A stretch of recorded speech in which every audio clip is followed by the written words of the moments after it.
We're at Kauki'au Golf Course, Julian's home course, which he's played 100 times since he started golf a year and a bit ago. He's never broken 90 here. Prior to playing with me, he told me that his average score has been between 96 and 110.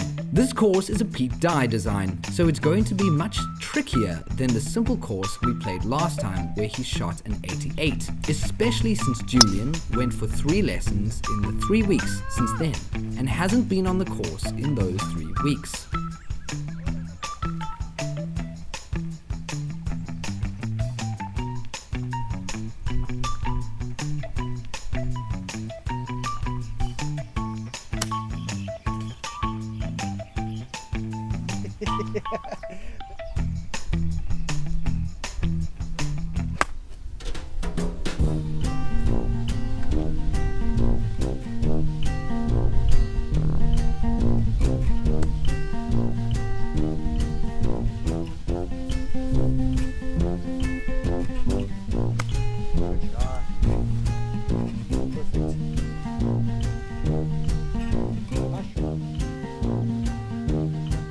After a 7 on the first hole, it's easy to just give up. But not when I'm with this player, because I know that he is thinking about swing mechanics from lessons. If I can get him talking about other stuff and just hitting the golf ball, we'll be fine. But there's almost nothing you can do for a guy riddled with mechanics brought onto the course. It just takes a few holes to get out of the system.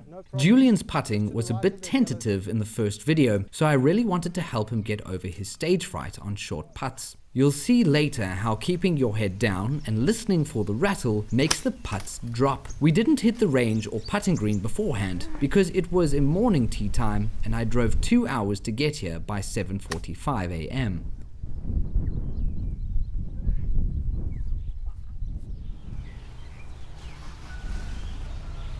Okay, Julian, wait. Julian, you aimed up way right of the green. Right of the green? Yeah, the club face, no, your chest is going there, but your body and club are going there.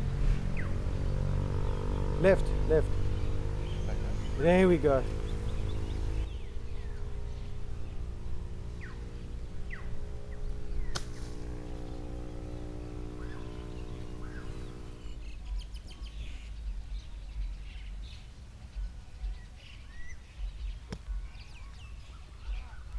Get in there, baby. Get in. What a shot.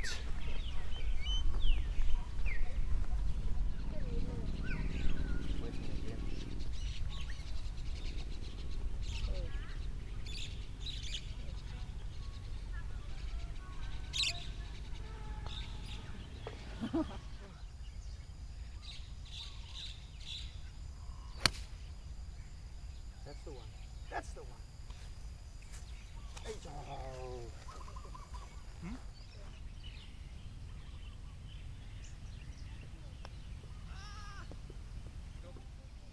Vandaag, hè? Dan kan. Zoals prik. Wat prik? Ja. Concept. Okay, very good putt. Hey, good fall. Julian is now fed up with the driver and wants to hit the 5-iron. I say let it roll. Oh, what a man.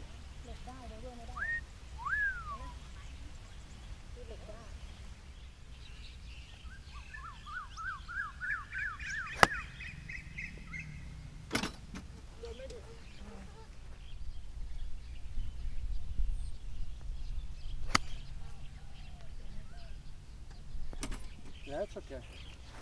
Chip and a put.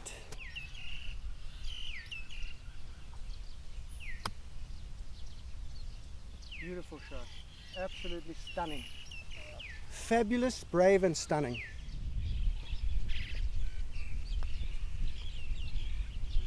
Oh man, a good putt. A good putt. Let's see. Okay players, I gave him the first 4 holes to warm up, so let's get serious, otherwise we're finishing the round well over 100.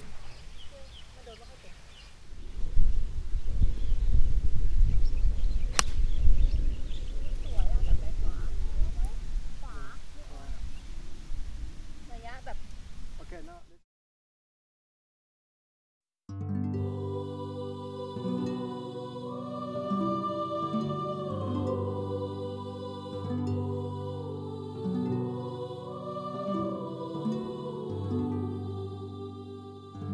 He's back, baby, and there's nothing like he's back energy. The warm-up holes are over, and now it's time to get serious about this round. 7 over through 4 hurts, of course, but don't look at the card. Just keep plotting the shot in front of you. I have to step in now. I line him up with the left-hand bunker, knowing he'll hit a pull fader, and that's all we need. I'm going to ask him to pull his left foot back a bit later though. That's a good one. What do you feel happy with? I want you to feel happy, but if it's me, I'm telling you 240, you're going to majority of the time go to a partial pitch shot onto a raised green. I'd rather you have like a pitching wedge or 9 into this green, or even a sand wedge. So 240, I'd rather go with an iron and leave yourself how much? 120 or something. 120, so you go hit like 9. Hit 8 or 9, and then another 8 or 9. It's a par 5, and he's super tempted to hit a fairway wood from 240 yards. Stop. Think. There's zero chance of hitting the raised green, especially with a big fade into the breeze. The resulting shot is either a partial pitch inside 50 yards onto the raised green. That is easily the second hardest shot in golf. And his other option is a 50-yard bunker shot onto a raised green, which is the hardest shot in golf. Either way, that is not planning back from the hole. Lay it up, get it on. A full shot into a raised green is much easier. That'll work. Perfect, baby. So Julian with a 3 wood, which I recorded, would have this shot. About a 55, 60 yard bunker shot. And as we all know, that shot sucks to have, and I do not foresee good things. Now he's on the green, and we have a putt for a 4. Beautiful.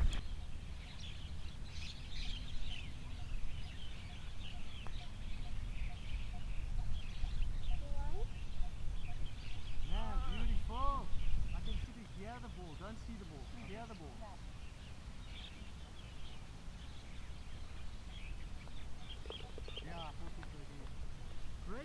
I asked Julian to pull his left foot back just a tiny bit to open up his stance. It's really hard for me to tell that to someone, but I thought I would minimize the pull slice. What a difference. What a difference. Just pull that left foot back a bit, baby. Great shot.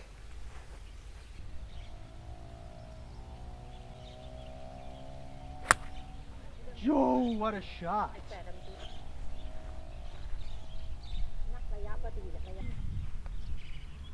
Okay, nice. Nice. Man, your chipping is so good. Your chipping is...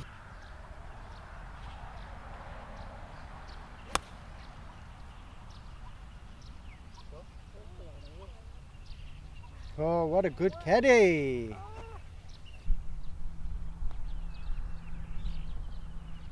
Yeah, good par, baby. That's a great 3. He's nicely aligned again, and that reliable fade is going to find the fairway. I can guarantee it. But where Julian comes unstuck is where he takes more club on a shot where he actually needs more club. So instead of hitting an 8-iron here, he went with the 7-iron. The strange thing is that he hits the lower lofted club harder than the higher lofted club. He hit a few practice shots off camera where I gave him less loft, and each one was pulled way left because he tried to smash it. He doesn't know the reason, but regardless of why, it's clear that it goes left every time he tries to pummel a shot. It's good to notice your tendencies and commonalities. His pitching and chipping is very easily the best part of his game. I love it. But avoiding the partial wedge shots is key to scoring lower with most people. His previous round with me had way too many of them, so we need to avoid them as much as possible.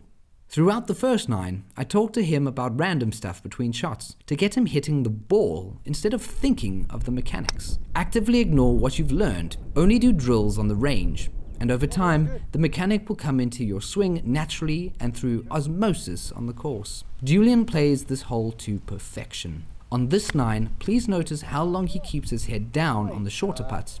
I didn't want him giving any silly strokes away on the back 9. I knew his score, but he didn't. Any blow-ups on the back 9 and we'll be stretching really hard for a sub 90. Perfect, baby.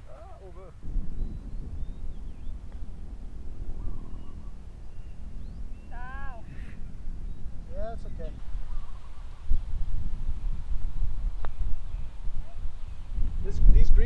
These ones are a little bit quicker, I think.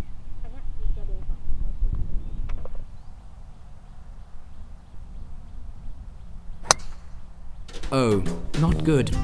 But he just had the wrong aiming point, so I told him to aim it much further left than he thought.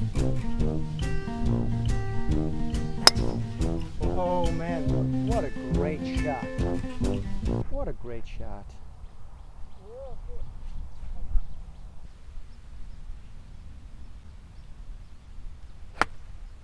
Just like that. Just like that.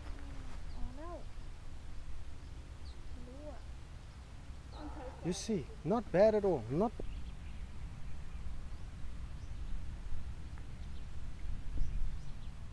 Wow, that just bounced left, eh?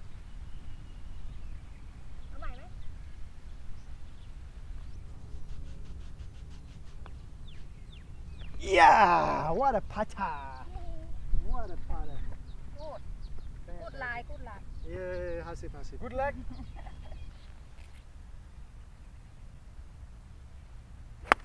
That's another pitching wedge in the teeth, and while we survived the 3 times that he thinned the pitching wedge, we can't forever.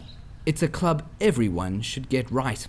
And sooner rather than later. We want solid, consistent carry distances with our wedges to score well at golf. Great shot. You know why, right? Hey! เก่งเลย Perfect. Super gang, man. no good Good job.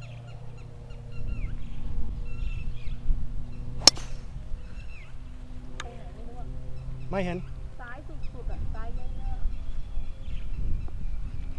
ๆ Okay? เห็นไหม Okay, mate. After Julian's drive, of course, the caddy, who honestly is very, very good, gives him the sand wedge.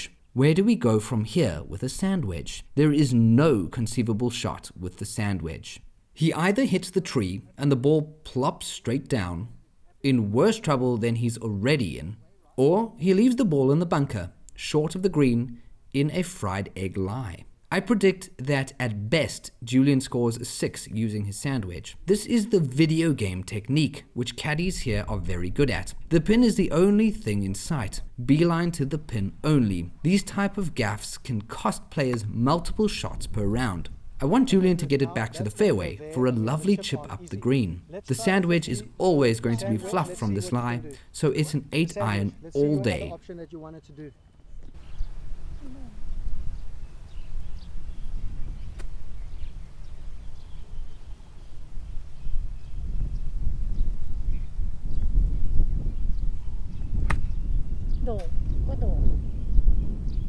I like the first option.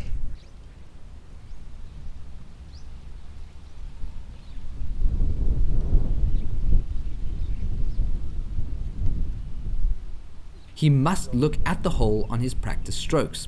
When he strokes the putt, I want him to wait for the rattle. Avoid the hacker's mistake of looking up early, in a veiled attempt to confirm your deep desire to miss a putt so you can tell yourself you suck. You don't suck, your brain sucks.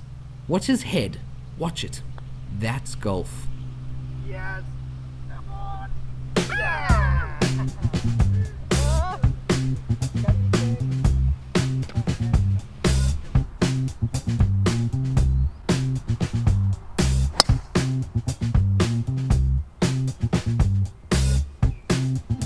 It's just a risky because of the palm tree. Okay.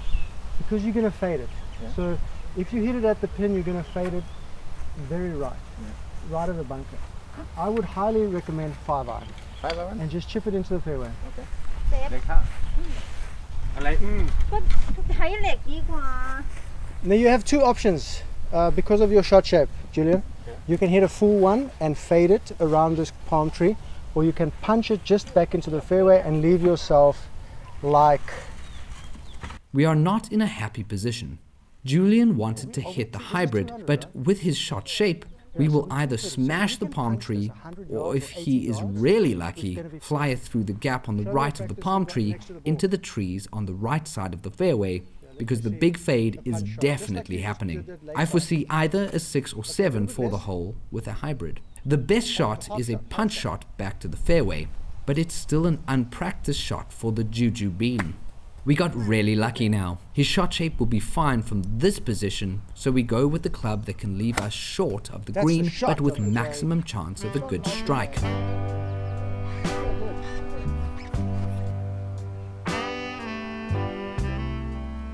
Yes. That's good.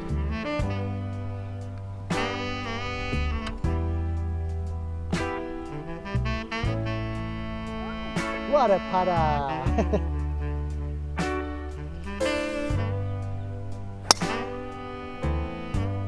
Beauty, baby, beauty.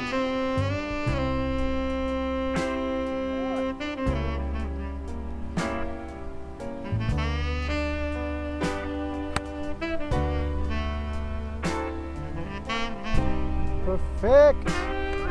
Yes, baby.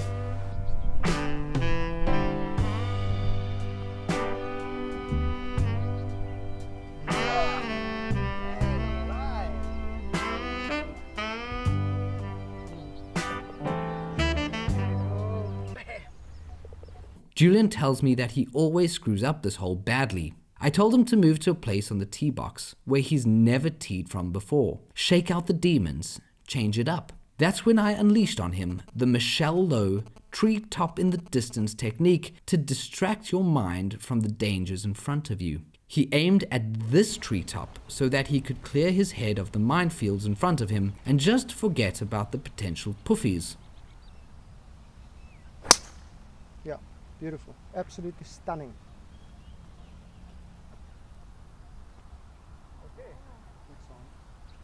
You see, so this is par 5, 250 to the pin, which is over the water here. Now we're not going at the green from 250. We've got the wind with us, but we're not going at the green. It's near impossible shot. You can see the left edge of the green, but 250. What do you want into the green? What distance would you prefer?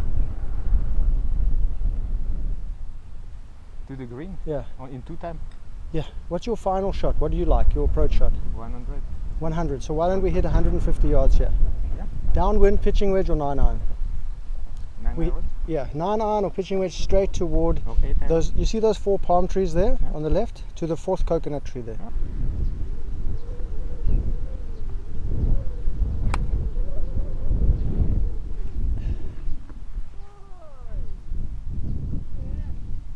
Is it shorter? Is it short of the?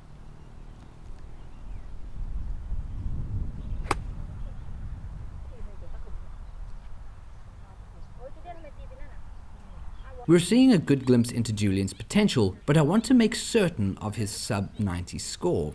He has 2 options, I tell him. Land it short on the downslope so it kicks forward, or fly it over the slope onto the flat green and it will roll out less. He chooses the shot that lands on the slope and kicks forward. The guy's chipping is good, and I know he can pull off anything I tell him to. His confidence is high, his short game is working, his pitching is good, the short putts are going in now. He's in the middle of the glimpse into his true potential. This is breaking free of the matrix right here.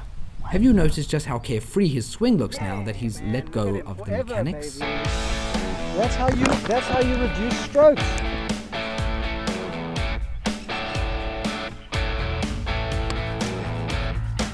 Solid.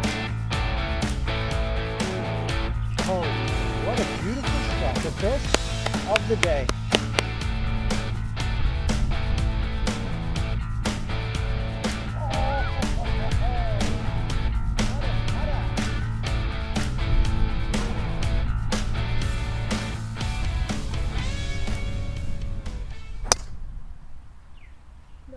Yeah, it's fine.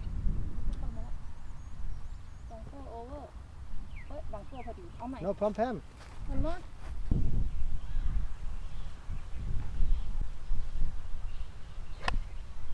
Julian's bunker shot is fantastic. Watching the PGA Tour will give you a full sense of what golf looks like. The ideal shot is on the green, but a 90 breaker wants to get it into a place that will give him another shot. That's the difference, and if you can separate your game from the expectations of the PGA Tour delusion, you'll enjoy golf more. You're not a PGA Tour pro.